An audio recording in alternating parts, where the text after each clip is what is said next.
Hello friends, आप सभी लोगों का स्वागत है आपके अपने परिवार यूट्यूब चैनल फ्रेशर क्लासेस में।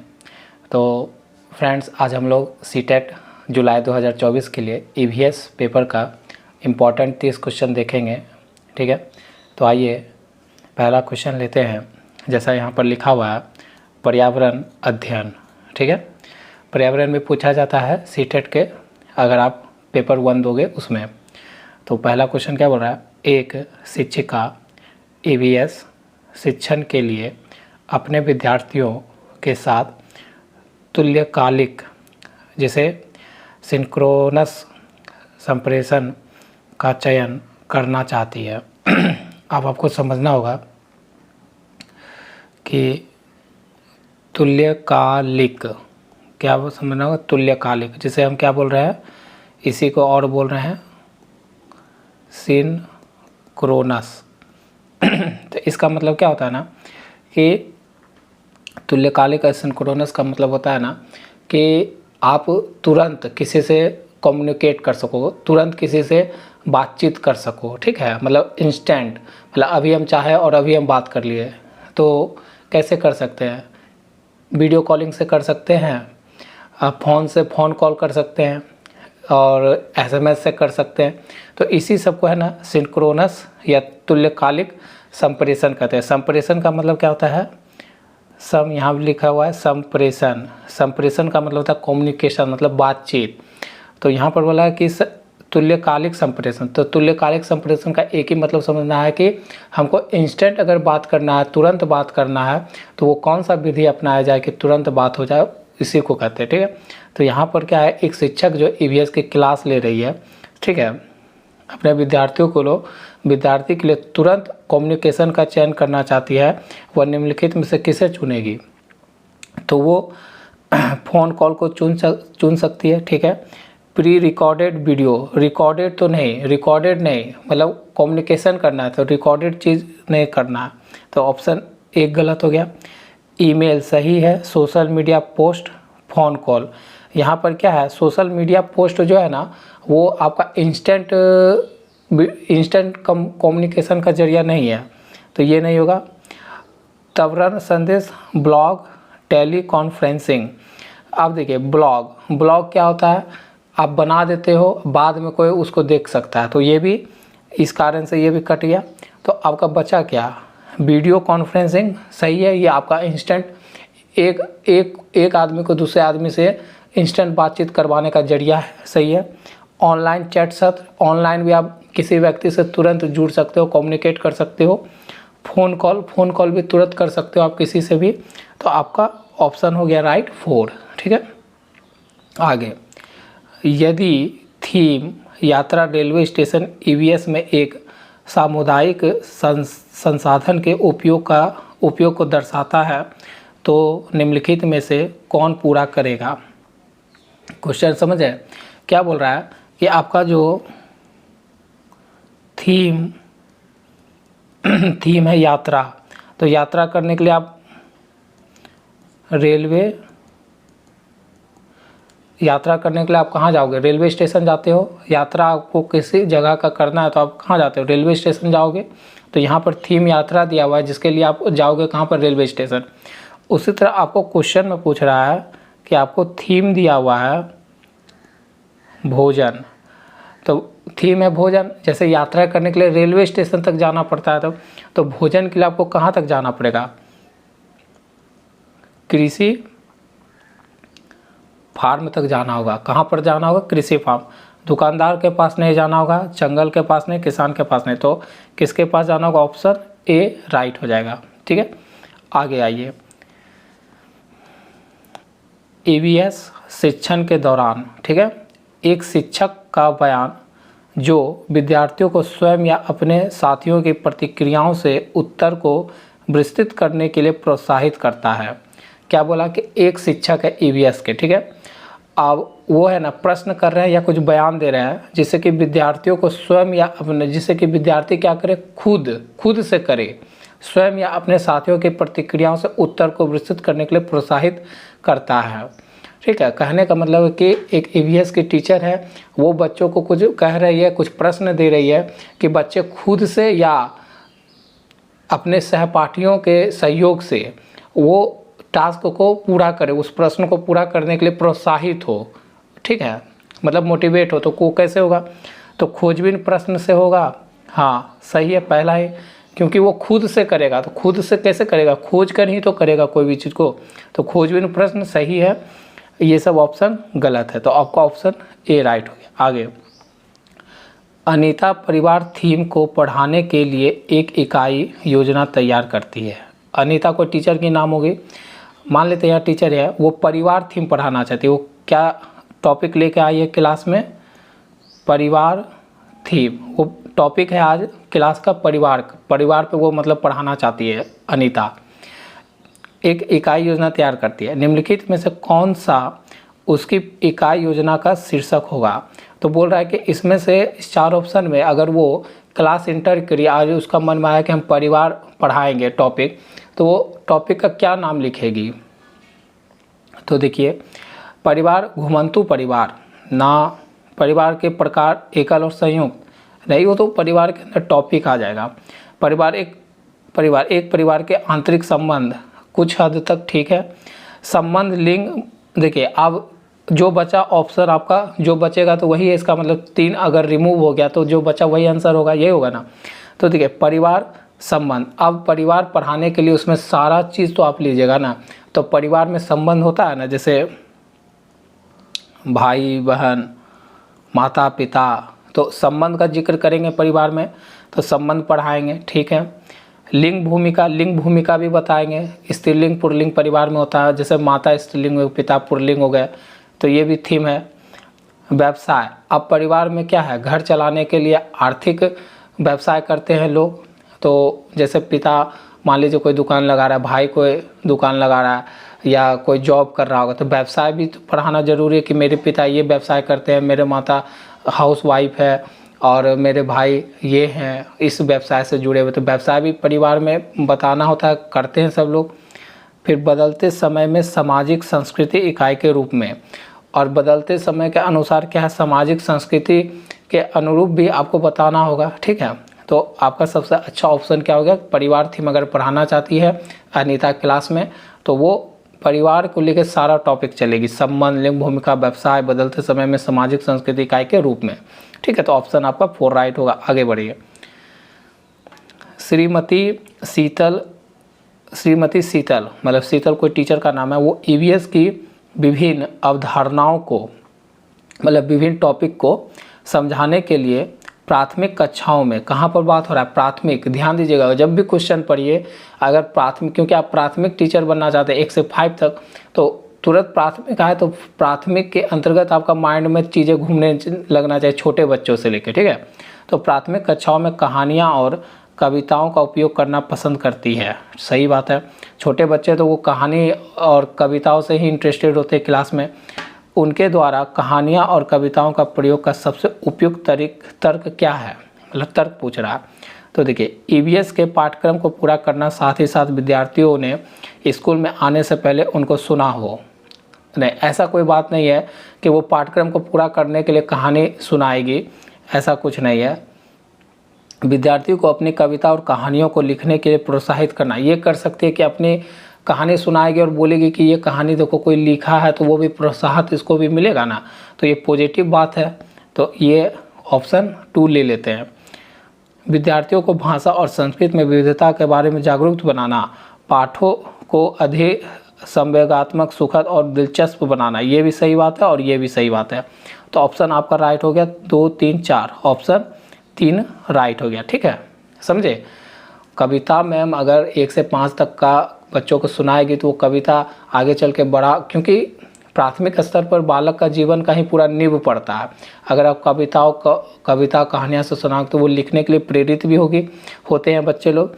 फिर उनमें संस्कृति और भाषा का भी कविताओं के द्वारा, कहानियों के द्वारा आप उसमें सिखा सकते हो उनको, और अधिक संवादात्मक, अधिक संवाद कर सकते हैं, सुखद और दिलचस्प बनाया जा सकता है पूरा क्लास का वातावरण को, ठीक है। बातचीत कर सकते हैं कविता के माध्यम से, बच्चों से इंटरेस्टेड लेकर बात करता है, ठीक ना। तो ऑप्शन 4 राइट हो गया। आगे बढ़ते हैं। निम्नलिखित में से कौन सा विकल्प कक्षा 1 से 5 तक ईवीएस पढ़ाने का एक मुख्य उद्देश्य है। देखिए बहुत अच्छा क्वेश्चन पूछा है, क्योंकि आप प्राथमिक स्तर का 1 से 5 प्राथमिक स्तर में आता है, उसके अगर शिक्षक बनना चाहते हैं तो उसके अंतर्गत आप माइंड में हमेशा सवाल रखिए कि ईवीएस पढ़ाने का मुख्य उद्देश्य क्या होगा, छोटे बच्चों को ईवीएस क्यों पढ़ाएंगे। तो स्वतंत्र रूप से व्यवहारिक क्रियाकलापों को करने के कौशल प्राप्त करना, विद्यार्थियों को मिडिल स्तर पर विज्ञान पढ़ाने के लिए तैयार करना, विषय की मूल अवधारणाओं को गहन समझ विकसित करना, विद्यार्थियों को कक्षा के अधिगम को स्कूल के बाहर के जीवन से जोड़ने में सहायता करना। हमको ये अच्छा लग रहा है क्योंकि आप ईवीएस क्या है, पर्यावरण से जुड़ा हुआ है, जो बच्चे के आसपास पेड़ पौधे जानवर फैमिली कुछ भी, वही तो ईवीएस है। तो ईवीएस स्कूल में पढ़ाकर वो उनके जो क्या है स्कूल के बाहर जो जीवन है उसी को जोड़ना कनेक्ट करना ना है। तो हमारा सबसे अच्छा ऑप्शन क्या आ गया, 4 हो गया। ठीक है, आगे एक ईवीएस शिक्षक कक्षा में एक प्रयोग प्रदर्शित करता है। ठीक है, मतलब एक प्रोजेक्ट मतलब प्रदर्शित करता है जिसमें एक अंडा पानी के गिलास में डूब जाता है। एक गिलास लिया, प्रोजेक्ट कैसा है, एक गिलास लिया और अंडा यहाँ पर है, अंडा पानी में क्या है पूरा डूब गया है। ठीक है, डूब जाता है, परंतु पानी में नमक मिलाने पर, लेकिन क्या करते हैं अगला ही केस में क्या कर रहे हैं कि इसमें हम नमक ऐड कर रहे हैं, पानी में क्या कर रहे हैं नमक ऐड कर रहे हैं, तो अंडा क्या होता है ऊपर आ जाता है। अंडा कहाँ जाता है अब ऊपर आ जाता है, यहाँ से कहाँ जाता है अंडा ऊपर की ओर आ जाता है, मतलब तैरने लगता है पानी के ऊपर। विद्यार्थियों की पूछताछ के लिए वह निम्नलिखित में से कौन सा सबसे उपयुक्त व्याख्या दे सकती है। अब क्या हुआ, जब बच्चा को ये वाला प्रोजेक्ट दिखाए कि एक नॉर्मल पानी लिए, साधारण पानी लिए पीने वाला, और उसमें एक अंडा डाले तो अंडा पानी के नीचे चला गया। लेकिन हम जब एक साधारण पानी लिए लेकिन उसमें नमक इस बार में ऐड कर दिए, अब उसमें अंडा डाले तो अंडा ऊपर की ओर आ गया। अब इस पर क्या हुआ, बच्चा को जिज्ञासु होता है बच्चा 1 से 5 का क्लास का, तो वो क्या बोलेगा, सवाल पूछेगा अपने जिज्ञासा को मतलब शांत करने के लिए। तो वो क्या क्या पूछा कि मैम इसमें अंडा ऊपर क्यों आ गया। अब वही बोल रहा है कि तो एक प्रश्न में ये बोल रहा है कि तब टीचर उस बच्चे को जिज्ञासा शांत करने के लिए क्या सूटेबल प्रश्न दे, मतलब प्रश्न का उत्तर दे। तो प्रत्येक विद्यार्थी को पानी में विभिन्न वस्तुएं डालकर स्वयं निष्कर्ष निकालने दे। पानी को घनत्व के कारण अंडा तैरता है, यह भी छोटा बच्चा नहीं जानेगा कि घनत्व क्या होता है, तो ये तो वो करेगा नहीं, ये भी नहीं लग रहा है। आप उच्च कक्षाओं में सही कारण बताएंगे, मतलब पल्ला झाड़ लेंगे, बोलेंगे कि उच्च कक्षा में ये सिर्फ पढ़ाया जाएगा, अभी मत पढ़ो, ऐसा वो करेगी नहीं। वो प्रश्न देना है उसी क्लास में, तो अलग अलग मात्रा में नमक के साथ प्रयोग करें और उसका अवलोकन करें। हाँ, ये बोल सकती है कि बच्चे लोग जब सवाल पूछेंगे कि तुम लोग क्या करो ना, थोड़ा अलग अलग गिलास लो, उसमें थोड़ा थोड़ा नमक मिला के अंडा को चेक करो तो तुमको अपने समझ में आ जाएगा, ये करवा सकती है। तो ऑप्शन 4 राइट। आगे बढ़ते हैं, अभिकथन और कथन वाला। ठीक है, ईवीएस के सीखने को अवलोकन, पहचान, वर्गीकरण आदि से संबंधित प्रक्रिया कौशल के लिए उन्मुख होने की आवश्यकता है। सही बात है, ईवीएस अब सीखते हो तो उसका अवलोकन करोगे, उस चीज़ों को अवलोकन मतलब क्या, देखोगे कोई भी चीज़, जैसे अपने पर्यावरण को, अपने आसपास के वातावरण को देखोगे, अवलोकन करोगे, फिर उस चीज़ को जो पर्यावरण में मौजूद है उस चीज़ को पहचानोगे, पेड़ पौधा चिड़ियाँ, ठीक है, इस सब चीज़ को पहचानोगे। फिर उसका वर्गीकरण भी कर सकते हो, बांट सकते हो कि जैसे आप चिड़िया में ही बहुत प्रकार आता है, पेड़ में बहुत प्रकार आता है, तो पेड़ को बांट सकते हो जो भी मौजूद है आपके आसपास पर्यावरण में। आदि से संबंधित प्रक्रिया कौशल के लिए उन्मुख होने की आवश्यकता है। हाँ सही है, आप सीखने के लिए ये सब प्रक्रिया अगर करते हो तो आपका कौशल विकास होता है कि नहीं। ये अभिकथन पूरा बात सही है। अब कारण पढ़ते हैं। विभिन्न प्रक्रिया कौशल प्राप्त करने के माध्यम से ईवीएस के सीखने के परिणाम को प्राप्त करने की संभावना होती है। विभिन्न प्रक्रिया कौशल प्राप्त करने के लिए जो विभिन्न आप प्रक्रिया करते हो तो उससे आपका कौशल विकसित ही होता है। सही बात है, प्राप्त करने के माध्यम से ईवीएस के सीखने के परिणाम को प्राप्त करने की संभावना होती है। ये भी बात सही है। तो दोनों बात सही है, तो गलत वाला तो होगा नहीं। तो दोनों बात सही है, लेकिन क्या व्याख्या दे दिया है प्रश्न में कि क्या व्याख्या करती है, इस बात का पुष्टि क्या कर रहा है। तो आपका बताना है कि हाँ, हम अधिकतर बोले थे कि अगर व्याख्या अगर अभिकथन और कथन दोनों सही टिक लग जाए तो व्याख्या समझिए कि 99% करता ही करता है। तो आपका ऑप्शन राइट 2 है यहाँ पर। आगे बढ़िए। एक ईवीएस शिक्षक को योगात्मक मूल्यांकन के लिए प्रश्न पत्र तैयार करते समय डैश पर बल देना चाहिए। क्या बोला कि एक ईवीएस के टीचर हैं, वो प्रश्न पत्र निर्माण कर रहे हैं, मतलब टेस्ट लेना चाहते हैं बच्चों का। तो ईवीएस के टीचर तो ईवीएस का प्रश्न पत्र बना रहे होंगे और बच्चों का क्या करना, मूल्यांकन करना चाहते हैं। तो वो प्रश्न पत्र पर आधारित ये 4 ऑप्शन दिया गया। प्रश्न पत्र कैसा होना चाहिए, कैसा शिक्षक को बनाना चाहिए, बनाते समय उनके मन में क्या चलना चाहिए। तो देखिए, प्रश्न पत्र की लंबाई और उद्देश्य, प्रश्न पत्र को लंबा ज़्यादा प्रश्न दे, इस पर उनका उद्देश्य होना चाहिए नहीं। प्रश्न पत्र की सामग्री, कवरेज और उद्देश्य, प्रश्न पत्र में वो सारे टॉपिक देना चाहिए जो उनके कौशल विकास या उनके विकास के लिए ज़रूरी है और उनके उद्देश्यों को पूरा करे, बच्चों के उद्देश्यों को पूरा करे। ये हो सकता है, अभी रख लेते हैं। प्रश्न पत्र के कुछ अंक और सामग्री कवरेज, कुल अंक और सामग्री कवरेज। अंक पे हमको अंक नहीं बैठाना है, मूल्यांकन करना है बच्चों को, तो अंक का कभी भी लेकर नहीं चलेंगे, ये नेगेटिव हो जाता है, तो ये खत्म। प्रश्न पत्र की लंबाई और कुल अंक, ये भी खत्म।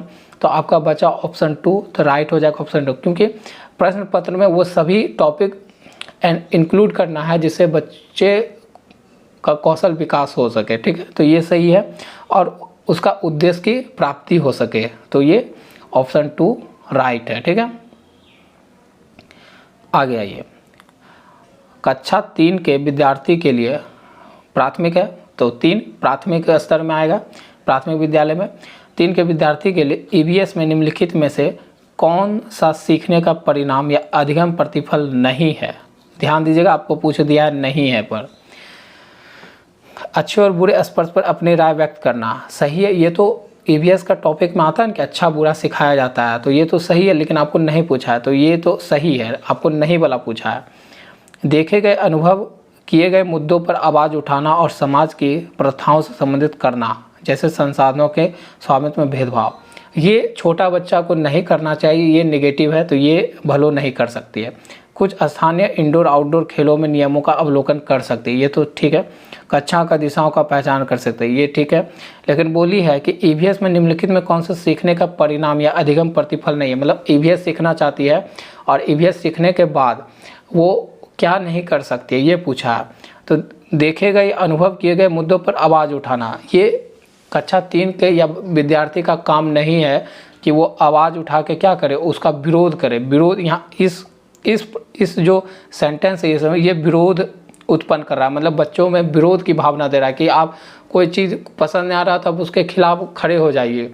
ये कभी नहीं सिखाता है और छोटे बच्चों को ये चीज़ सीखना भी नहीं चाहिए, नहीं तो उनके मन में और दिमाग पे क्या पड़ेगा, बुरा असर पड़ेगा, तो उनका भविष्य क्या हो जाएगा, एक तरह का निगेटिव में चला जाएगा, नकारात्मक हो जाएगा।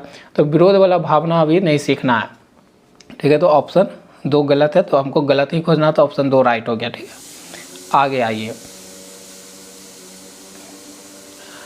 आपको कक्षा 3 और 5 तक के सभी विद्यार्थियों के लिए ईवीएस पाठ्य पुस्तक का चयन करना है। ठीक है, आपको कक्षा 3 से 5, क्या बोला, 3 से 5 तक के अपने विद्यार्थियों के लिए ईवीएस पाठ्यक्रम, क्या ईवीएस पाठ्य पुस्तक को चयन करना है। ठीक है, इस उद्देश्य के लिए निम्नलिखित में से कौन सा मानदंड सबसे उपयुक्त है, कौन सा मानदंड सबसे उपयुक्त है बोल रहा है। तो पुस्तक में चित्र बड़े और रंगीन होने चाहिए। मान लीजिए आप 3 से 5 के कक्षा के लिए ईवीएस का बुक पाठ्य पुस्तक चयन करना चाहते हैं, तो उसी पे सवाल है कि पाठ्य पुस्तक पे सवाल है, ईवीएस के पाठ्य पुस्तक, तो क्या होना चाहिए, पुस्तक में चित्र बड़े और रंगीन होने चाहिए ऐसा। अच्छा, आगे बढ़ते हैं। भाषा सरल और विद्यार्थियों के मानसिक स्तर के अनुसार होने चाहिए, ये भी हो सकता है। पाठ्य पुस्तक को सचित्र और विद्यार्थियों के लिए आकर्षण होना चाहिए।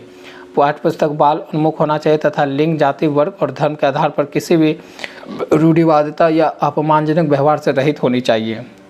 सबसे अच्छा ये है। इसमें क्या हो गया ना, पाठ्य पुस्तक में सारे टॉपिक आ गए कि बाल उन्मुख होना चाहिए। मतलब बाल उन्मुख मतलब क्या, मतलब उनके अनुसार होना चाहिए, छोटे छोटे बच्चों के अनुसार ईवीएस का पाठ पुस्तक जो है, पाठ्यक्रम, उसमें जो टॉपिक हो उनके अनुसार होना चाहिए कि बच्चे समझ सके पढ़ के। फिर लिंग जाति का भी उनमें वर्णन होना चाहिए।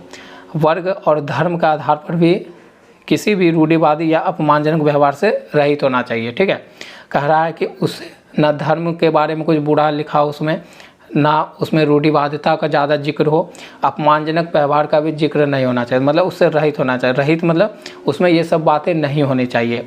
तो ये एक अच्छा है ईवीएस के पाठ्य पुस्तक को चूज करने का तरीका। और ये सब तब आपका इंड हो गया। तो ऑप्शन 4 राइट हो गया। आगे बढ़ते हैं। ये भी अभिकथन और कथन वाला प्रश्न, कारण वाला प्रश्न है। तो प्राथमिक स्तर मतलब 1 से 5 क्लास के बच्चों के लिए, पर ईवीएस में विषयों के बजाय थीम है। प्राथमिक स्तर पर ईवीएस में विषयों के बजाय थीम है। ओ देखिए, एक पुस्तक में 2 चीज़ होता है, एक होता है विषय, ठीक है, एक होता है थीम। एक चीज़ होता है विषय, एक होता है थीम, ठीक ना। तो ये बोलना क्या चाह रहा है, प्रश्न देख लेते हैं, अच्छा थोड़ा समझ लेते हैं। तो ये बोलना चाहता है कि थीम एक अलग चीज़ होता है और विषय एक अलग चीज़ है। तो प्राथमिक स्तर में ईवीएस में विषयों के बजाय थीम है। सही बात है, ये हमको सही लग रहा है, थीम होना चाहिए। ठीक है, प्राथमिक स्तर पर ईवीएस में विषय थीम आधारित है, क्योंकि विषय जो है थीम आधारित होता है प्राथमिक स्तर में। क्यों? क्योंकि विषयों की तुलना में जो होता है ना, विषयों की तुलना में थीम आधारित ईवीएस सीखना शिक्षकों और विद्यार्थियों के लिए आसान होती है। ठीक है, मैंने क्या बोला कि एक प्राथमिक स्तर पर ईवीएस के पुस्तक 2 चीज़ से बन सकते हैं, एक विषय पे, एक थीम पर। तो विषय वाला जो होता है ना, बच्चों को समझने और शिक्षिका को बच्चों को समझाने के लिए बहुत ही अच्छा होता है। ठीक है, ये हो गया, आसान होता है, क्योंकि इन अवधि के दौरान बच्चे का शरीर, तर्क तथा बुद्धि का निर्माण होता है। थीम विषय वस्तु के तुलना में एक समग्र समावेशित प्रदान करता है, जिसमें बच्चा अपने चारों तरफ होने वाली घटनाओं का अवलोकन करके एक समझदारी विकसित करता है। तो विषयों की तुलना में थीम आधारित सीखना शिक्षकों और विद्यार्थियों के लिए आसान होता है। ये भी बात सही है। तो दोनों बात क्या हो गया, हमारा सही है। तो ये तो ए गलत बोल रहा है, तो ए लेकिन सही है। ठीक है, ए सही है, ए और दोनों सही है तथा आर ए की सही व्याख्या लेकिन सिर्फ नहीं कर रहा है। यहाँ पर प्राथमिक स्तर पर ईवीएस में विषय के बजाय थीम है। ठीक है, ये बात तो सही है, थीम है। विषय की तुलना में थीम आधारित ईवीएस सीखना शिक्षकों और शिक्षार्थियों के लिए आसान है, ये भी ठीक है। तो ये यहाँ है ना, दोनों तो सही है, लेकिन आर जो है, कारण जो है ए की व्याख्या नहीं कर रहा है, तो ये गलत है। ए और आर दोनों सही है, परंतु आर की सही व्याख्या नहीं कर रहा है। मतलब ये यहाँ पर गलत, सही व्याख्या कर रहा है, नहीं व्याख्या नहीं कर रहा है वाला ऑप्शन होगा, और ये गलत है, तो ये गलत है। तो ऑप्शन आपका राइट हो गया 3। ये थोड़ा सा अभिकथन और कथन वाला समझने में थोड़ा सा जटिल होता है, तो आप अपने से भी कोशिश करोगे तो ज़्यादा समझ में आएगा। ठीक है, और नहीं समझ में आए तो आप कमेंट भी कर सकते हो, और ऐसे अपने से कोशिश करो थोड़ा सा। ठीक है, आगे बढ़ते हैं। आप ईवीएस के विद्यार्थियों के लिए व्यवहारिक गतिविधियाँ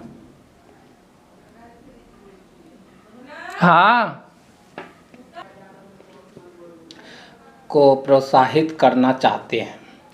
निम्नलिखित में से कौन सी क्रिया सबसे उपयुक्त है, बताइए। आप ईवीएस के विद्यार्थियों के लिए व्यवहारिक गतिविधियां को प्रोत्साहित करना चाहते हैं। व्यवहारिक, जो करके सीख सके, यही बोलने का मतलब है। तो आप ईवीएस के विद्यार्थियों के लिए व्यवहारिक गतिविधियां को प्रोत्साहित करना चाहते हैं, तो निम्नलिखित में से कौन सी क्रिया सबसे उपयुक्त माना जाएगा। ग्लोब से नक्शा पढ़ाना, विभिन्न देशों के सिक्के एकत्र करना, ये तो कभी नहीं हो सकता।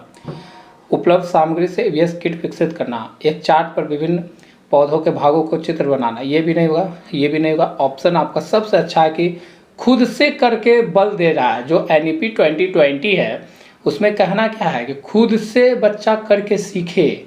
इस पे अब जो मॉडर्न शिक्षा पद्धति है वो ये बोलना चाहता है। तो उपलब्ध सामग्री से ईवीएस किट विकसित करना, ये सही है कि खुद से करके सीखेगा। ठीक है, ऑप्शन 3 राइट हो गया। आगे बढ़ जाते हैं। ईवीएस के लिए रचनात्मक आकलन है। रचनात्मक मतलब क्रिएटिविटी। सीखने के लिए आकलन, सीखने के आकलन अधिगम के रूप में आकलन, सीखने के बारे में आकलन। तो ईवीएस के लिए रचनात्मक आकलन क्या हो सकता है? सीखने के लिए आकलन और सीखने के रूप में आकलन, ये दोनों हमको ऑप्शन 3 राइट है। ठीक है, आगे बढ़ जाते हैं। अभिकथन वाला है, ईवीएस में क्षेत्र भ्रमण प्रभावी शिक्षण शास्त्रीय रणनीति है। ईवीएस में क्या पर्यावरण से जुड़ा हुआ है। तो आप अगर क्षेत्र भ्रमण करवाते हो बच्चों को घुमा घुमा कर, अगर शिक्षण शास्त्र, ये एक रणनीति हो सकता है ईवीएस सिखाने का, हो सकता है, एक तरीक़ा से मान के चलते हैं, हो सकता है। क्षेत्र भ्रमण वस्तु, आप कारण पढ़ रहे हैं, ठीक। क्षेत्र भ्रमण वस्तुएं, घटनाओं और स्थानों की याददाश्त को बढ़ावा देती है, ये भी बात सही है, याददाश्त को बढ़ावा देती है। तो दोनों कथन तो हमको लग रहा है कि सही है, ठीक है, आपको भी लग रहा है कि दोनों कथन सही है। क्षेत्र भ्रमण वस्तुएं, घटनाओं और स्थानों की याददाश्त को बढ़ावा देती है। देखिए ये जो आर जो है ना, आर वाला थोड़ा गलत है, अच्छा से हम थोड़ा नहीं पढ़े, इसको थोड़ा सा समझने की ज़रूरत है। क्षेत्र भ्रमण वस्तुएं, घटनाओं और स्थानों की सिर्फ याददाश्त को बढ़ावा देता है, यहाँ याददाश्त को थोड़ी बढ़ावा देता है, याददाश्त को थोड़ी बढ़ावा देता है। आप क्षेत्र घूमते हो, उसको पहचानना सीखते हो, उसको वर्गीकरण करना सीखते हो चीज़ों के बीच में, सिर्फ याददाश्त को बढ़ावा नहीं देता है आपका भ्रमण करके ईवीएस को सीखने का। तो आर जो है ना, आर वाला आपका गलत है, तो ए गलत है परंतु आर सही है, नहीं आर हमारा गलत है, तो ये ऑप्शन गलत। दोनों सही है, नहीं, दोनों सही है, नहीं, ए सही है, ए सही है परंतु आर गलत है, तो ऑप्शन आपका क्या होगा, राइट 4 हो जाएगा। ठीक है, ध्यान दीजिएगा, बोलना ये चाह रहे हैं, कारण में बोलना ये चाह रहा है कि आप भ्रमण करके ईवीएस सीखना चाहते हो, तो क्या सिर्फ आपका उससे याददाश्त नहीं तेज होगा, सिर्फ आपका याददाश्त पे प्रभाव पड़ेगा? नहीं, याददाश्त पे सिर्फ प्रभाव नहीं पड़ेगा।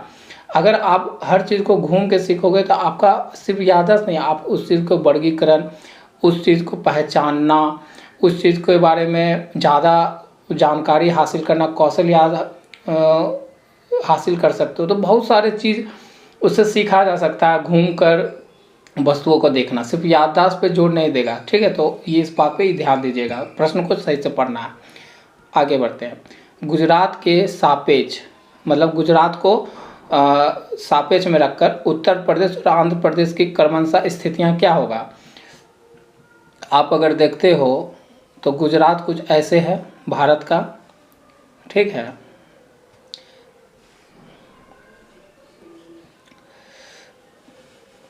टूटे फूटा बनाया हो, लेकिन यहाँ पर होता है आपका गुजरात, यहाँ पर आपका गुजरात। आप इसी को सेंटर रखकर, सापेक्ष रखकर, उत्तर प्रदेश आपका कहाँ पर है? यहाँ पर है, यहाँ पर आपका उत्तर प्रदेश है, ठीक है, और आंध्र प्रदेश यहाँ पर है। आंध्र प्रदेश शायद, आंध्र प्रदेश कहाँ पर है? इधर है, यहाँ पर है शायद आंध्र प्रदेश, देख लीजिएगा थोड़ा सा, अभी डायग्राम का क्लियर नहीं है। आंध्र प्रदेश शायद यहीं है कि क्रमशः कहाँ पर है, तो यहाँ से गुजरात पे आपको खड़ा होकर आप यहाँ पर है, गुजरात से देखना चाहते हो तो क्या देखें, गुजरात के किस दिशा में है? गुजरात अगर लाइन ड्रॉ करिएगा तो गुजरात आपको किस दिशा में पड़ेगा? गुजरात थोड़ा ऊपर बनेगा, थोड़ा नीचे बनेगा, तो उत्तर पश्चिम, ये हो गया उसका गुजरात का उत्तर, ये हो गया दक्षिण, ये हो गया पश्चिम, ये हो गया पूरब। तो क्या लग रहा है? उत्तर पश्चिम, उत्तर और पश्चिम इधर नहीं है, यहाँ पर है, गुजरात से देखेंगे तो यहाँ पर है, इधर तो है नहीं, तो ये वाला ऑप्शन खत्म। उत्तर पूरब, उत्तर पूरब, हाँ ये एक उत्तर पूरब, ठीक है, और दक्षिण पश्चिम, एगो दक्षिण पश्चिम में है। उत्तर प्रदेश जो है गुजरात से उत्तर पूरब में है, और आंध्र प्रदेश दक्षिण पश्चिम में है, दक्षिण पश्चिम में है, नहीं दक्षिण पश्चिम में थोड़ा, पश्चिम तो यहाँ पर है। तो आपका ऑप्शन 2 भी गलत होगा, ठीक है, ऑप्शन 2 भी गलत होगा। आगे बढ़ते हैं। उत्तर पूरब, हाँ उत्तर पूरब में है, उत्तर प्रदेश जो गुजरात से उत्तर पूरब में है, लेकिन और आंध्र प्रदेश कहाँ पर है? दक्षिण पूरब में, हाँ दक्षिण पूरब, देखिए इस साइड में है दक्षिण पूरब, तो ऑप्शन राइट हो गया 3, ठीक है, तो आपका आंसर मिल गया ऑप्शन 3। समझ में आया होगा। दिशा पर भी आपको ईवीएस में क्वेश्चन बनता है, ठीक है, याद रखिएगा। राजा प्रत्येक शाम को, रामा है, शाम को अपने दोस्तों के साथ क्रिकेट खेलता है, सही बात है, आप लोग भी खेलते होंगे। वह क्रिकेट खेलने में कौन सी ऊर्जा का उपयोग करता है? बहुत सिंपल सा प्रश्न पूछ दिया फ्रेंड्स। किसका करता है? मांसपेशियों का। ठीक है, आगे बढ़िए। जब हम ईंधन जलाते हैं तो हमें प्राप्त होता है या होती है? जब हम ईंधन जलाते हैं तो हमें प्राप्त होता है, क्या होता है? सिर्फ प्रकाश प्राप्त होता है? नहीं। ऊष्मा और प्रकाश प्राप्त होता है। यांत्रिक ऊर्जा? नहीं। यांत्रिक हो गया मैकेनिकल ऊर्जा, ये तो अलग हो गया, थोड़ा प्रोसेस लंबा हो गया। प्रकाश एवं ध्वनि? नहीं। आपका ऑप्शन क्या होगा? ऊष्मा और प्रकाश हमको मिलता है। हीट एंड लाइट एनर्जी मिलता है। तो ऑप्शन 2 राइट हो गया। निम्नलिखित में से कौन सी असम में पाई जाने वाली चावल की एक सामान्य किस्म है जो पकने के बाद चिपचिपे स्टिकी हो जाती है? तो उसको बोलते हैं बोरो चावल। क्या बोलते हैं? बोरो चावल बोलते हैं उसे। क्या बोलते हैं? बोरो चावल। ठीक है, आगे बढ़ते हैं। बिहार राज्य के लोगों के लिए निम्नलिखित में से मधुमक्खी पालन कार्यक्रम आरंभ करने के वर्ष की सर्वश्रेष्ठ अवधि क्या होती है? तो याद रखिएगा, वो ठंड का मौसम होता है, अक्टूबर और दिसंबर। ऑप्शन ए राइट हो जाएगा। ठीक है, ऑप्शन ए राइट हो जाएगा।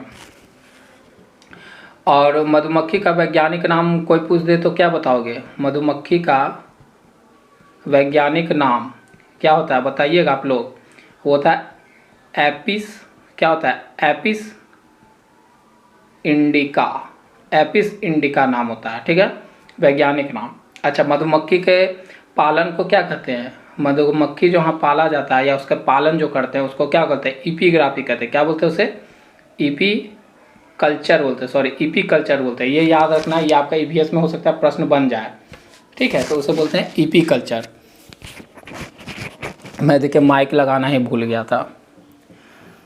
ठीक है, तो आपका ऑप्शन राइट हो गया ए। साउंड थोड़ा कम आया होगा तो साउंड बढ़ा लीजिएगा आप मोबाइल से। थोड़ा माइक भूल गया था लगाने में, अभी देखा कैमरे के सामने तो पता चला। आगे आइए, सूची 1 और सूची 2 का मिलान कीजिए। ठीक है, 1 और 2 का मिलान करना है हम लोग को सूची में, तो कर लेते हैं। जीरा और ये लग रहा है ना कुछ क्षेत्र का नाम है। तो जीरा कहाँ पाया जाता है? छोटा परंतु खुशबूदार होता है। जीरा मतलब उसका गुण पूछा जा रहा है, गुण पे आधारित है लग रहा है, नहीं। तो जीरा जो होता है ऑप्शन 4, छोटा परंतु खुशबूदार होता है। जीरा कैसा होता है? ऐसा होता है ना, छोटा छोटा होता है, छोटा छोटा। तो छोटा होता है लेकिन उससे खुशबू भी आता है। ठीक है, तो 1 का ऑप्शन 4 में 2 तरह का, एक यहाँ एक यहाँ है। तो ऑप्शन 1 खत्म और सी खत्म। आप देखते हैं क्या बोल रहा है? केसर के लिए पीले रंग का होता है। केसर क्या होता है? मिलान कीजिए, मिलान करने बोल रहा है। तो केसर जो होता है पीले रंग का होता है। अच्छा, और देखते हैं मिर्च जो होता है, मिर्च दक्षिण अमेरिका से उत्पन्न होती है। हाँ ठीक है, ऑप्शन 2 राइट है। तो आपका जो है ऑप्शन हमको 4 गलत लग रहा है। ठीक है, तो ऑप्शन आपका राइट 2 हो गया, क्योंकि जीरा छोटे परंतु खुशबूदार होता है। ए का 4। केसर जो होता है पीले रंग का होता है। केसर जो होता है पीले रंग का होता है। ठीक है, और मिर्च जो है दक्षिण अमेरिकी से उत्पन्न होता है। 2 सी का 2। और लौंग कील की तरह दिखता है। लौंग सही बात है, कील की तरह दिखता है। तो ऑप्शन 1, डी का ऑप्शन 1 राइट हो गया। ठीक है, आगे बढ़ते हैं। बंगाल के खाड़ी को तटवर्ती राज्य केंद्र शासित प्रदेश है। मतलब बंगाल से जुड़ा हुआ जो केंद्र शासित प्रदेश है वो कौन सा है? केंद्र शासित प्रदेश पूछा है, ध्यान दीजिएगा। क्या पूछा है? केंद्र शासित प्रदेश या तटवर्ती राज्य पूछा है। दोनों पूछ सकता है, तटवर्ती राज्य या केंद्र शासित प्रदेश, दोनों में से कौन है? केरल तो नहीं जुड़ा हुआ है, तेलंगाना भी नहीं जुड़ा, कर्नाटक भी नहीं जुड़ा, उड़ीसा जुड़ा हुआ है। बंगाल से कौन जुड़ा हुआ है? उड़ीसा। बंगाल की खाड़ी से लगे हुए प्रमुख तटवर्ती राज्य पश्चिम बंगाल है, उड़ीसा है। ठीक है, पश्चिम बंगाल है, उड़ीसा है, आंध्र प्रदेश है और तमिलनाडु है। तो ऑप्शन आपका राइट 1 हो गया।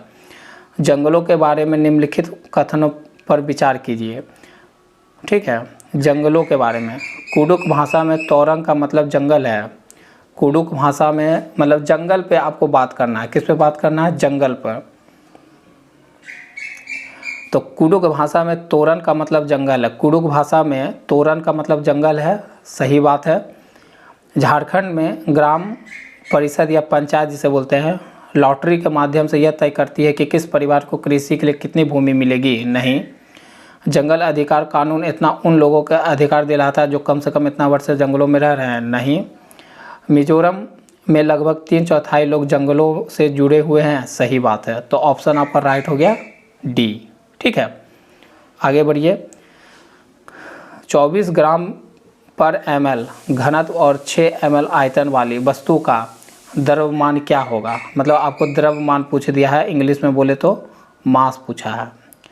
तो घनत्व मतलब क्या होता है, डेंसिटी, और आयतन वॉल्यूम दिया हुआ है। तो इसका तो फॉर्मूला होता है ना एक, इसका सूत्र क्या होता है, सूत्र याद है, मैं यहाँ लिख देता हूँ। इसका सूत्र होता है द्रव्यमान बाय में आयतन। ठीक है, द्रव्यमान को जब आयतन से भाग कर दीजिएगा तो सूत्र किसका निकल जाएगा, घनत्व का सूत्र निकल जाएगा, यही है। तो घनत्व आपको 24 दिया हुआ है, द्रव्यमान आपको द्रव्यमान वस्तु के द्रव्यमान क्या है, तो द्रव्यमान तो आपसे पूछा ही है, तो द्रव्यमान आपसे पूछ रहा है। और आयतन, आयतन क्या है, 6 ml है, यही ना। तो 6 इधर जाएगा तो द्रव्यमान बराबर क्या निकल जाएगा, 24 गुना में 6 निकलेगा। तो इसको गुना करेंगे तो 24 हाथ में 2, 12 तेरह 14, तो ये हो जाएगा 144 ग्राम। तो आपका ऑप्शन राइट हो जाएगा 4। ठीक है। सांपों के बारे में निम्नलिखित कथनों पर विचार कीजिए। बहुत पंछी बहुत बोल रही है बाहर, थोड़ा डिस्टर्ब हो जाइएगा तो उसके लिए चिंता मत करिएगा, आवाज़ लीजिएगा, मज़ा लीजिए सब। सांपों के बारे में निम्नलिखित कथनों पर विचार कीजिए तथा निम्नलिखित में से गलत कथन को चिन्हित कीजिए। सांपों के बारे में आपसे पूछा जा रहा है, कथनों पर विचार करना है, और निम्नलिखित में से गलत कथन को चिन्हित कीजिए। वे अपने, क्या बोला, वे अपने, मतलब गलत कथन को चिन्हित कीजिए, मतलब आपको गलत पूछा है। ठीक है, वे अपने भोजन को पूरा निगल जाते हैं, सही बात है, काट काट के थोड़ा खाता है, निगल ही जाता है। तो ये तो सही बात, आपको गलत पूछा है, ध्यान दीजिए, गलत पूछा है। सांपों के दांत नुकीले होते हैं, सही बात। जहरीले सांप के डसने वाले दांत होते हैं, सही बात।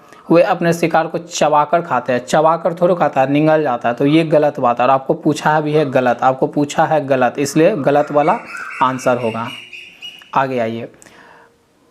कांसा, जिसे हम बोलते हैं ब्रोंज, एक मिश्र धातु है जिसे निम्नलिखित में से किन्हें पिघलाकर बनाया जाता है। ये तो सब बच्चे को पता ही होगा, जो तैयारी वाली अदर ब्रांच में भी करते होंगे उनको पता ही होगा। तो किसको पिघला कर किया जाता है, बता सकते हैं। टीन और कॉपर को पिघला के करते हैं, किसको करते हैं, टीन और कॉपर को पिघलाकर इसको बनाया जाता है। ठीक है, जिसमें टीन लगभग होता है 12 से 12, टीन का जो मात्रा होता है वो होता है 12.5% होता है, कम से कम इसका टीन का मात्रा इतना होता है, 12 से 12.5 लगभग। ठीक है, आगे बढ़ते हैं। निम्नलिखित में से हाथियों के बारे में सही कथन चुनिए। 3 महीने के हाथी के बच्चे का वजन सामान्य लगभग इतना किलोग्राम होता है। हाथियों से जुड़ा हुआ प्रश्न आपका जरूर पूछा जाता है, तो ध्यान दीजिएगा। ठीक है, तो नहीं, ऐसा नहीं है। वैसे हाथी एक दिन में इतना किलोग्राम से अधिक पत्तियों और झाड़ियों को खा जाती है, नहीं। क्या पूछा है, क्या सही कथन ना, वो ऑप्शन कट गया है, ऑप्शन कट गया फ्रेंड्स, बनाने गया। तो इसका आंसर जो है ना, इसका और कथन होगा, जिसे मैं पढ़ देता हूँ। तीसरा जो ऑप्शन है इसमें, कि हाथी बहुत अधिक आराम नहीं करते हैं, वे दिन में 2 से 4 घंटे ही सोते हैं। वो क्या बोल रहा है, 2 से 4 घंटे ही सोते हैं। हाँ, वो ज़्यादा आराम नहीं करते, सिर्फ 2 से 4 घंटे सोते हैं। ठीक है, ये ऑप्शन आपका राइट है। हाथी कीचड़ और पानी में खेलना पसंद करते हैं। हाथी कीचड़ और पानी में खेलना पसंद, खेलना क्या करते हैं, पसंद करते हैं। करते हैं। ठीक है, तो ये दोनों राइट है। तो यहाँ आपको पूछा है सही वाला, तो 2 से हमेशा याद रखिएगा ईवीएस में ऐसा एक प्रश्न बनता है हाथी पे, तो 2 से 4 घंटे ही सोते हैं, सही बात है। हाथी कीचड़ और पानी में खेलना पसंद करते हैं। आगे बढ़ते हैं कथन पे। आगे कथन दोनों कथन ही है। मनाली में ढालू छतों वाले मजबूत बांसों के खेतों खंभों पर बने ऊंचे उठे हुए लकड़ी के घर बनाए जाते हैं। मनाली में ऐसा होता है क्या? बनाया जाता है, सही बात है, बनाया जाता है। ठीक है, नहीं बनाया जाता है, मनाली में नहीं बनाया जाता है, उधर जो है ना साउथ तरफ है ये, हाँ साउथ तरफ, तो आपको ध्यान देना होगा। मनाली में ढालू छतों वाले मजबूत बांसों के खंभे पर बने ऊंचे उठे हुए लकड़ी के घर बनाए जाते हैं। लकड़ी के घर बनाए जाते हैं। मनाली में घरों का निर्माण वहाँ के मौसम व जलवायु विशेष के साथ साथ धार्मिक एवं सांस्कृतिक रूप से भी प्रभावित है। यहाँ घरों में दीवार पत्थर और लकड़ियों से बनाए जाते हैं, तो ये बात गलत है। वहाँ के जो घर बनाए जाते हैं वो दीवार पत्थरों और लकड़ियों से बनाए जाते हैं, तो ये बात कथन तो एक वाला तो गलत है। तो यहाँ पर ऑप्शन एक ही में दिख रहा है। दूसरा देखते हैं, तो ए वाला तो गलत है। ठीक है, मनाली की में बारिश बहुत होती है और बर्फ़ भी पड़ती है, सही बात है। मनाली घूमने के लिए होता है ना, मनाली एक टूरिस्ट प्लेस है, तो ये भी सही बात है। तो ऑप्शन 2 सही है। तो ऑप्शन 1 गलत है, ऑप्शन 2 सही है, क्योंकि मनाली में ढालू छतों वाले मजबूत बांसों के खंभों पर बने ऊंचे उठे हुए लकड़ी के घर बनाए जाते नहीं, ऐसा नहीं होता। वहाँ के जो घर बनते हैं दीवार पत्थरों को और लकड़ियों से बनाए जाते हैं, साथ ही इन पर मिट्टियों का लेप भी लगाया जाता है, जिससे यह घर गर्मियों में ठंड व सर्दियों में गर्म रहते हैं। छत को कोणीय आकार से बनाया जाता है। छत को कैसे बनाता है मनाली में? तो कोणीय आकार का बनता है। ठीक है, छत कैसे बनते हैं? कोणीय आकार से ढाला जाता है, क्योंकि इस क्षेत्र में बारिश और बर्फबारी अधिक मात्रा में होती है। तो बर्फबारी और अधिक मात्रा में होती है, इसलिए कोणीय छत के कारण बर्फ जो है छत से क्या होता है, छत पर इकट्ठा नहीं हो पाती है, वह नीचे सरक जाती है, जिससे छत पर भार नहीं पड़ता, वह छत टूटने में बच जाती है। ठीक है, आगे बढ़ते हैं। अभी कथन और कथन पे है। दाब लगाने पर गैस को आसानी से संपीड़ित किया जा सकता है। दाब लगाते हैं, अगर आप प्रेशर डालेंगे तो गैस को आसानी से संपीड़ित किया जा सकता है, सही बात है। हमको तो लग रहा है कि एकदम सही बोल रहा है, तो ये भी सही बात है।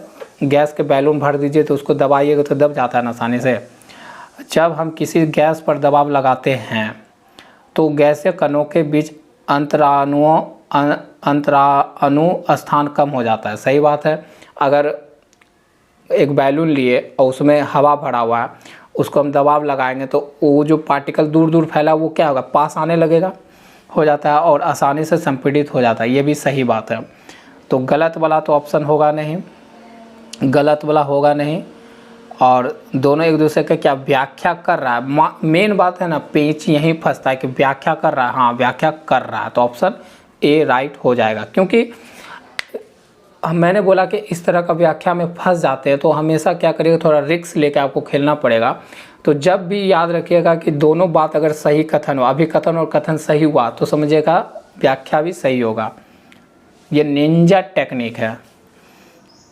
पौधों के निम्नलिखित मुख्य कार्यों पर विचार कीजिए। पौधों के निम्नलिखित मुख्य कार्य पर विचार करना, उसके वर्क पर, उसके फंक्शन पे मतलब विचार करने बोल रहा है। भोजन का उत्पादन और भंडारण करना, सही बात है। पौधे को शक्ति और सहारा देना, क्या लगता है 90 का? तो भोजन का उत्पादन और भंडारण करना, पौधों के निम्नलिखित कार्य पर विचार करिए। कार्य पौधों पौधे के शक्ति और सहारा देना, पौधे के अन्य भागों को जड़ों से जल और खनिज का स्थानांतरण करना।